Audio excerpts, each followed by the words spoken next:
Hello student, देखिए हम अब तक आप लोगों को इकाई 3 तक कंप्लीट करा चुके हैं और आज हम शुरू करने जा रहे हैं इकाई 4 तंत्रिका तंत्र तथा ज्ञानेंद्रियां। तंत्रिका तंत्र के अंतर्गत आप लोगों को तंत्रिका तंत्र की कोशिकाएं, तंत्रिकाएं, ज्ञानेंद्रियां, मस्तिष्क, मेरुरज्जु आदि और सारे टॉपिक पर बताया जाएगा।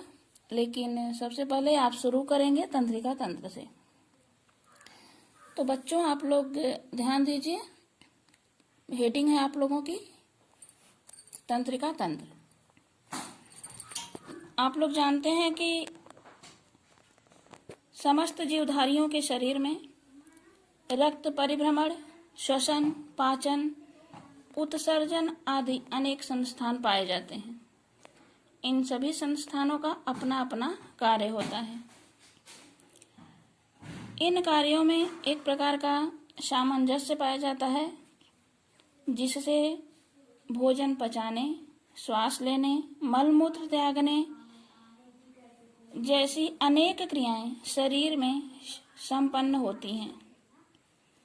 इन संस्थानों की सामंजस्यता को बनाए रखने के लिए तंत्रिका तंत्र एक कुशल व्यवस्थापक के रूप में या फिर नियंत्रक के रूप में कार्य करता है और यह कार्य अपना जीवन पर्यंत करता रहता है। अब आप लोग ध्यान दीजिए तंत्रिका तंत्र हेडिंग पर। वह संस्थान जिसके अंतर्गत मस्तिष्क, न्यूरॉन्स नाड़ी व अन्य नाड़ियां शरीर की क्रिया को सुचारू रूप से संचालित, नियमित व नियंत्रित होने हेतु भाग लेती हैं, उसे स्नायु अथवा तंत्रिका तंत्र कहते हैं। स्नायु संस्थान एक ऐसा संस्थान है जो शरीर की समस्त क्रियाओं का नियंत्रण एवं संचालन करता है। जैसे हमारा चलना फिरना, बोलना, समझना, डर जाना, बेहोश हो जाना आदि सभी क्रियाएं स्नायु संस्थान द्वारा निर्देशित की जाती हैं। स्नायु संस्थान हमारे शरीर की संपूर्ण बाह्य व आंतरिक कार्यविधियों का एक मुख्यालय है, जिसका मुख्य अंग मस्तिष्क है। ठीक है। अब इसके बाद आप लोगों की दूसरी हेडिंग है तंत्रिका कोशिकाएं। अब तक आप लोग तंत्रिका तंत्र देख रहे थे और अब देखिए तंत्रिका कोशिकाएं। तंत्रिका छोटी बड़ी विभिन्न आकारों, सैकड़ों की संख्या में शरीर के विभिन्न भागों में फैली रहती है। पूरे शरीर में इसका जाल बिछा रहता है। मस्तिष्क का संबंध शरीर के समस्त अंगों से इन्हीं के द्वारा होता है। इन महीन महीन नाड़ियों से मिलकर एक मोटी नाड़ी बनती है और इसी नाड़ी को हम सुषुम्ना नाड़ी कहते हैं। यह मस्तिष्क के निचले भाग से प्रारंभ होकर रीढ़ की अस्थि के खोखले भाग में पड़ी रहती है और इस प्रकार सुषुम्ना नाड़ी एक ओर मस्तिष्क से तो दूसरी ओर पतली पतली तंत्रिकाओं द्वारा शरीर के समस्त भागों से जुड़ी रहती है। तंत्रिका तंत्र का मुख्य भाग मस्तिष्क है। बाहरी वातावरण के संपर्क में आने वाले शरीर के विभिन्न अंगों व इंद्रियों से तंत्रिकाओं का या तंत्रिकाओं द्वारा मस्तिष्क का सीधा संबंध होता है। और इसके बाद हेडिंग है नंबर 1 मस्तिष्क सुषुम्ना संस्थान। मस्तिष्क सुषुम्ना संस्थान, इसे केंद्रीय तंत्रिका तंत्र कहते हैं। इसमें ऐच्छिक तंत्रिकाएं होती हैं। और नंबर 2 संवेदनात्मक संस्थान, इसे स्वतंत्र नाड़ी संस्थान व स्वचालित तंत्रिका तंत्र कहते हैं। इसमें अनैच्छिक तंत्रिकाएं होती हैं। ये आपकी तंत्रिका कोशिकाएं थीं। और अब आप हेडिंग देखेंगे तंत्रिकाएं। ये तंत्रिकाएं हैं और तंत्रिकाएं 2 प्रकार की होती हैं। नंबर 1 है संवेदी तंत्रिकाएं और दूसरी है प्रेरक तंत्रिकाएं। तो बच्चों सबसे पहले हम हेडिंग देंगे संवेदी तंत्रिकाएं। संवेदी तंत्रिकाएं, ये तंत्रिकाएं बाहरी सूचना मस्तिष्क व सुषुम्ना तक पहुंचाने का कार्य करती है। ये तंत्रिकाएं जो होती हैं, जो बाहर की सूचना होती है उसे मस्तिष्क व सुषुम्ना तक पहुंचाने का कार्य करती हैं। अतः इनको संवेदी नाड़ियों के नाम से पुकारा जाता है। तंत्रिकाएं कई प्रकार की होती हैं। जिन अंगों में जिस तंत्रिका का सिरा स्थित होता है वे उन्हीं अंगों से संबंधित सूचनाएं मस्तिष्क तक पहुंचाती हैं। जैसे त्वचा में स्थित तंत्रिकाओं के सिरों द्वारा स्पर्श, गर्मी, सर्दी, कांटा चुभना या सुई लगने से दर्द का अनुभव होता है। अतः यदि त्वचा पर कोई बाहरी प्रभाव होता है तो वे तंत्रिकाएं तुरंत मस्तिष्क को सूचना देती हैं या सूचना भेज देती हैं। मस्तिष्क भी उस भाग को अपना आदेश देकर स्थिति के अनुसार कार्य करवाता है। यदि उंगली गर्म बर्तन को छू ले तो हाथ उस स्थान से तुरंत हट जाता है, वह खुद को सुरक्षित करने का प्रयास करता है। इसका अनुभव जो है आप लोग भी करते होंगे।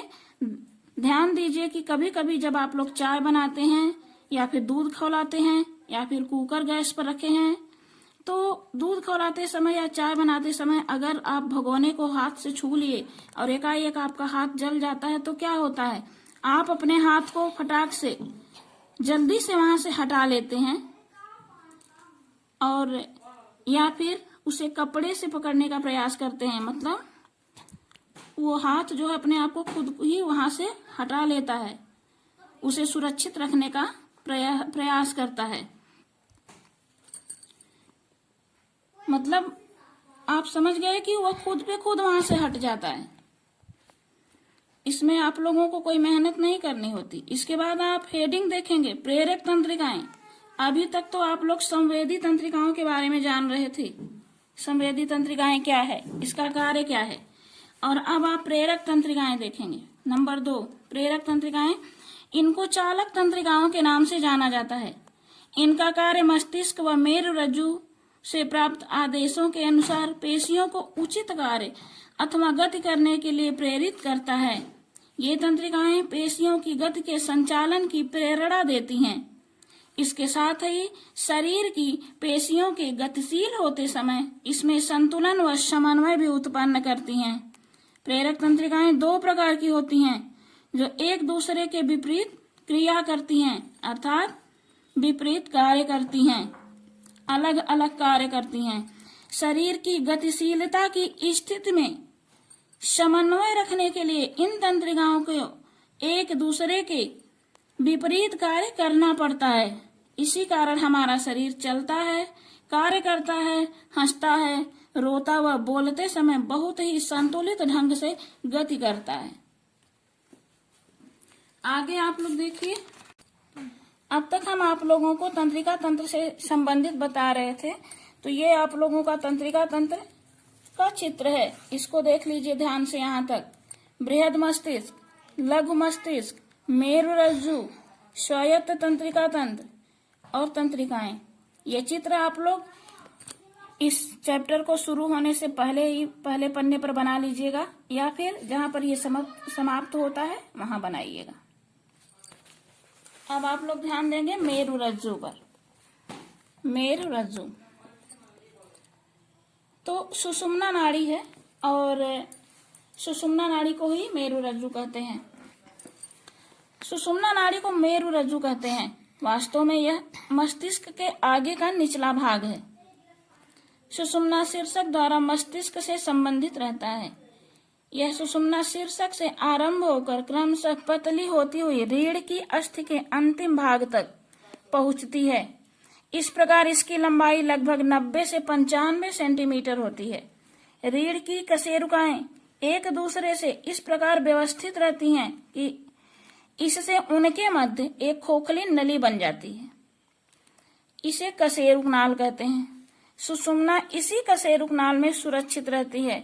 मस्तिष्क की भांति सुषुम्ना पर भी 1 से 3 झिल्लियों की परत होती है, जो क्रमशः बाहरी, मध्य व अंत आवरण सुषुम्ना की सुरक्षा करता है।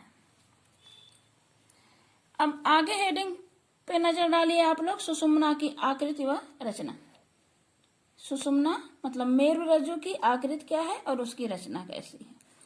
देखिए, सुषुम्ना हाथ की कनिष्का के बराबर मोटी, कुछ चपटी तथा लंबी आकार की होती है, जो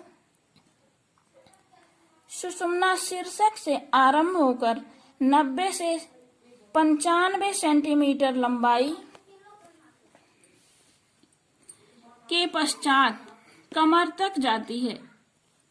इसका बाहरी भाग श्वेत पदार्थ से तथा आंतरिक भाग धूसर पदार्थ से निर्मित होता है, अतः यह बाहर से कमल नाल सी प्रतीत होती है।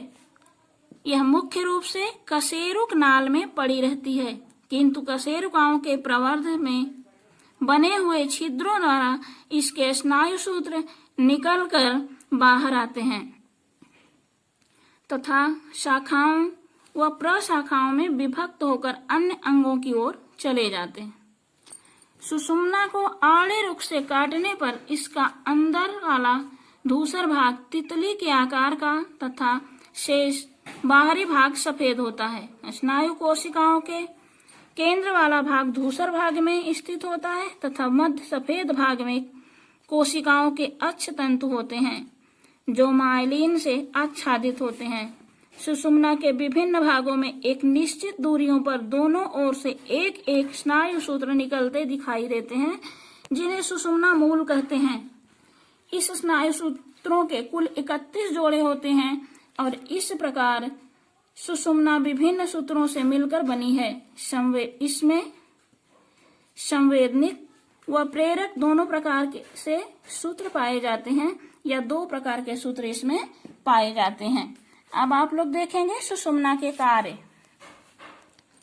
सुषुम्ना के कार्य तो पॉइंट देकर लिख दिए हैं। नंबर 1 है, सुषुम्ना स्नायु सूत्रों का एक सामूहिक रूप है, इसलिए इसका मुख्य कार्य शरीर के विभिन्न भागों से आई उत्तेजना व संवेगों को मस्तिष्क तक पहुंचाना तथा मस्तिष्क की प्रेरणा विभिन्न अंगों तक ले जाना है।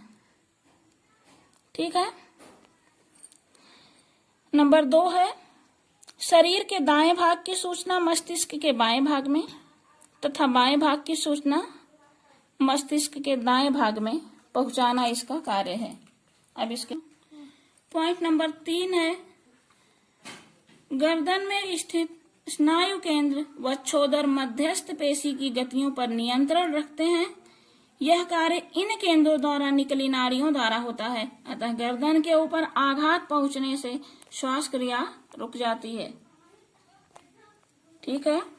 अब अगला पॉइंट देखिए, नंबर 4, सुषुम्ना प्रतिवर्ती क्रिया में मुख्य रूप से भाग लेती है, अतः इसमें कोई विकार उत्पन्न होने से उसके निम्न अंगों की गति बिल्कुल रुक जाती है। सुषुम्ना नाड़ी के स्नायु सूत्र इस प्रकार के बिजली के तारों की भांति कार्य करते हैं। देखा आपने कि सुषुम्ना नाड़ी के स्नायु सूत्र जो होते हैं एक प्रकार से बिजली के तारों की भांति कार्य करते हैं। ये सूत्र चूंकि जीवित कोशिकाओं से बने होते हैं, अतः यह शरीर के अंगों में गति संचालन कराने की भी क्षमता रखते हैं। इसके क्षतिग्रस्त होने का अर्थ होता है इससे संबंधित अंगों का निष्क्रिय हो जाना, अर्थात बिना कार्य के हो जाना, जैसे लकवा मार जाना। ठीक है। तो अब आप लोग देखेंगे इससे संबंधित सहज क्रिया।